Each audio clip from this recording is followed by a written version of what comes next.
नमस्कार, मैं रिंकी बाजपेयी। महाराष्ट्र की राजनीति में सीडीए कांड ने तूफान खड़ा कर दिया है। डिप्टी सीएम देवेंद्र फडणवीस कह रहे हैं कि मेरे पास एनसीपी शरद पवार, जो एनसीपी के नेता कह रहे हैं कि मेरे पास देवेंद्र फडणवीस की करतूतों की सीटी है।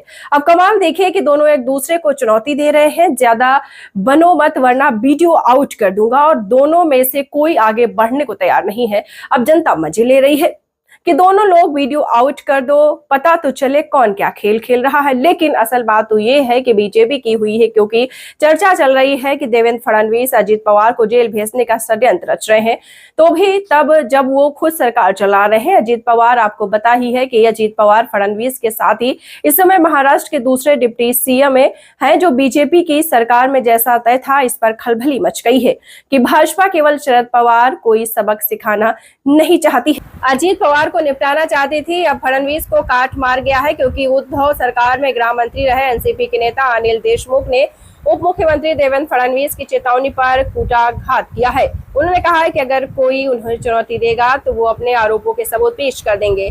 इसके साथ ही उन्होंने मोदी शाह के दुलारे फडणवीस को चुनौती देते हुए कहा है कि जो भी वीडियो उनके पास है, वो ऑडियो जो उनके पास है, उन्हें जग जाहिर करते हैं, कोई दिक्कत नहीं। देखिए कि इन दिनों देशमुख मीडिया वालों के सामने एक पेन ड्राइव लहराते घूम रहे हैं, और जब पत्रकार पूछते हैं कि पेन ड्राइव में क्या है, तो वो कहते हैं कि इसमें फडणवीस के खिलाफ उनके आरोपों के सबूत हैं।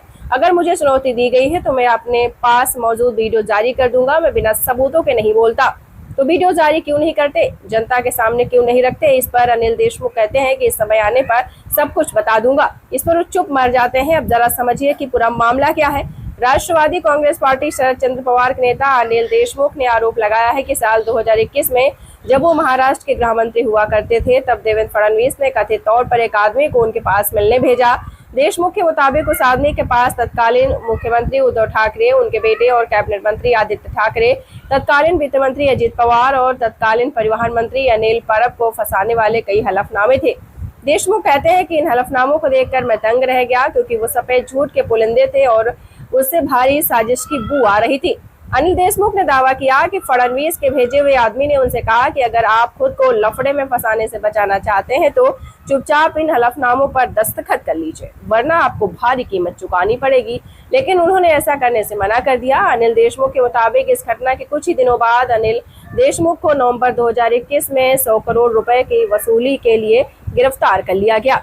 13 महीने जेल में रहने के बाद उन्हें बॉम्बे हाई कोर्ट से 12 महीने 2022 को 1 लाख के निजी मुचलके के आधार पर जमानत मिल गई। जेल से बाहर आने के फौरन बाद उन्हें वर्धा के सेवाग्राम में नदी और वन संरक्षण के क्षेत्र में काम करने वाले संगठनों के सम्मेलन को संबोधित करते हुए दावा किया गया कि मुझे जेल में ऑफर मिला था कि अपने नेताओं को अभी भी समय फंसा दो और खुद बरी हो जाओ, लेकिन मैंने इसको खारिज कर दिया। अगर मैं ऑफर स्वीकार कर लेता तो महाविकास अघाड़ी के नेतृत्व वाली सरकार 2.5 साल पहले ही गिर गई होती।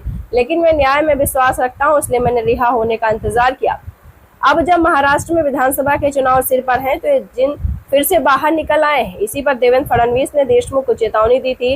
उन्होंने कहा था कि फूट से पहले राष्ट्रवादी कांग्रेस पार्टी के नेताओं ने अनिल देशमुख को लेकर कुछ ऑडियो टेप दिए थे। इसमें वो शरद पवार, उद्धव ठाकरे और सचिन वाजे के बारे में बात कर रहे हैं। मुझ पर झूठे आरोप लगाए जाते हैं, मेरे पास इन सबूत को सार्वजनिक करने के सिवा कोई विकल्प नहीं है। फडणवीस ने भी कहा कि देशमुख उस मामले में बरी नहीं हुई है जिसमें उन पर पुलिस अधिकारियों को, आपको बताते चले, करोड़ों रुपए जुटाने का निर्देश देने का आरोप है। वो बस जमानत पर बाहर है।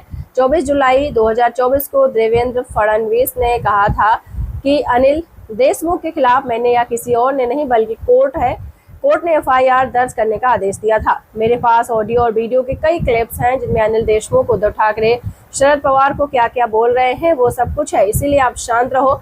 ऐसे बार बार झूठ बोलकर नैरेटिव सेट करोगे तो फिर सबूत पर बात करूंगा। इसी के बाद अनिल देवेंद्र फडणवीस को लेकर हमलावर हुए हैं। उन्होंने फिर से कहा, फर्जीवाड़ा करके डराइए मत, आगे बढ़िए, वीडियो आउट करिए, ऑडियो आउट करिए। देशमुख ने इसी पर ताल ठोकते हुए कहा कि 3 साल पहले देवेंद्र फडणवीस ने मुझ पर केंद्र सरकार के जरिए दबाव डाला था और मुझसे उस समय उद्धव ठाकरे, आदित्य ठाकरे, अजित पवार के खिलाफ झूठा आरोप लगाने के लिए कहा था। ये बात मैं बार बार बोलेंगे। मुझे भी उन लोगों ने एक झूठे मामले में फंसाया। इसे साबित करने के लिए बाकायदा वीडियो रिकॉर्डिंग मेरे पास है। मेरे पास अगर कोई मुझे चुनौती देता है तो मैं उसका खुलासा करूंगा। अब देखिए कि देवेंद्र फडणवीस कह रहे हैं कि मेरे पास पवार की पार्टी सीडी है और अनिल देशमुख कह रहे हैं कि मेरे पास फडणवीस के पापों की सीडी है। दोनों सीडी पर महाराष्ट्र की सियासत सुलग रही है। अनिल देशमुख ने चुनौती दी है कि फडणवीस के पास ऐसी कोई भी सीडी है जिसमें शरद पवार और उद्धव ठाकरे के बारे में बोल रहे हैं तो उसको सबके सामने रख लीजिए, दिक्कत क्या है, और नहीं तो ये तमाशा बंद कर दीजिए। और फडणवीस ऐसा नहीं करते तो उनकी करतूतों वाली सीडी सबके सामने चला देंगे।